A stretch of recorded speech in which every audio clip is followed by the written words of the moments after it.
This past week, I had the pleasure of trying one of the new 2017 Specialized Roubaix. Unfortunately, it continuously insisted on inflicting self-harm under my care. Specialized, you should really look into this. Because of its tendency to fall over while I tried to get some video of it, the video for this movie simply sucks. I was riding the Roubaix Comp, which uses a Specialized Fact 10R and 11R carbon in the frame and fork respectively. Most notable is the bike's seat stay and seat tube design, and of course that ugly Future Shock under the stem. More on that shortly in the rest of the video. The drivetrain on this bike is Shimano Ultegra 11-speed, with hydraulic flat mount disc brakes, which are the clunkiest brakes I've ever ridden, I might add. The pads are loose in the carrier and it allows them the freedom to float and click around. So much so that I thought there might be something wrong with the headset or the Future Shock. Maybe I'm just being picky because I like tram stuff so much, or because those Shimano levers are so unbelievably ugly. Overall, the shifting was fast and crisp, as I would expect from Ultegra, and the brakes were obviously extremely powerful. The wheels on this model are DT Swiss R470s. They're adequate. Under purposeful attempts to have them flex during a climb, they would do so and they would hit the derailleur slightly, but when I wasn't purposely looking for something bad to say about them, they were actually pretty good. The tires are 26mm Specialized Turbo Pros. I like these tires. I actually use them on my personal bike. I'd prefer ride something a little bigger, like a 28 on this bike though, just to smooth out the ride a little bit more. The stem, handlebars, saddle, and seat posts are all Specialized components, but it's really just the Cob Gobbler post that's the most notable in the assembly. Everything else could be swapped out. I know I would, all mostly for personal bike fit reasons.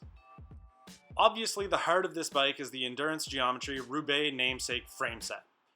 Everything else is just gravy.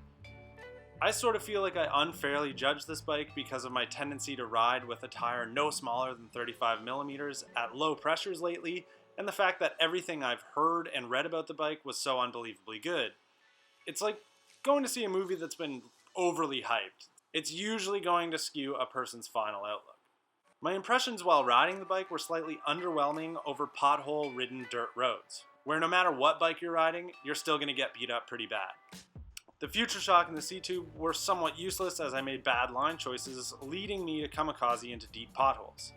The hits still made their way directly to all the contact points, but I don't really think that's unreasonable for a road race bike designed to isolate a rider for bad pavé roads, not necessarily for pothole-ridden dirt roads. I think my expectations were just a little too high at first, and it caused me to recklessly ride bad lines through these dirt roads at first. The beat-up asphalt of the ride was the real shining point for the Roubaix. The Future Shock actually did a great job of soaking up any road vibration, and even some of the worst breaks in the road. It's also not something that is a bother while climbing, or even putting out a big effort out of the saddle. It doesn't bounce around needlessly like I thought it would, unless you're purposely doing it, which I did. A lot. I'm a little biased about how I feel the seat tube / seat post performed because I was not loving that stock Phenom saddle, and I just couldn't find a tolerable spot to ride in.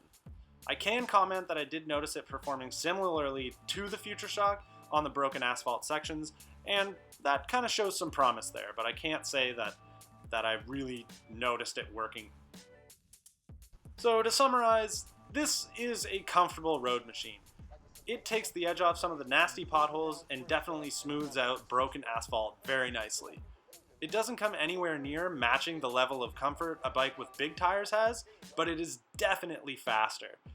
So if you're the type of person who's looking to do fast road riding on garbage roads, or just to simply be more comfortable without having to go to big awesome tires, probably the Roubaix is the right bike for you. So this was a short video. I didn't have a whole lot of riding on this bike. I did one short ride and then one long ride at Wolfville-Roubaix, and I basically had to give it back. So those were my thoughts. If you want to know more, I would ask someone who maybe owns the bike, because I would love to be able to set one of these up the proper fit for me and a saddle that I actually like to give a bit better of a review, but I'm not a professional reviewer anyway, so take everything I say with a bit of a grain of salt. Thanks for watching. See you later.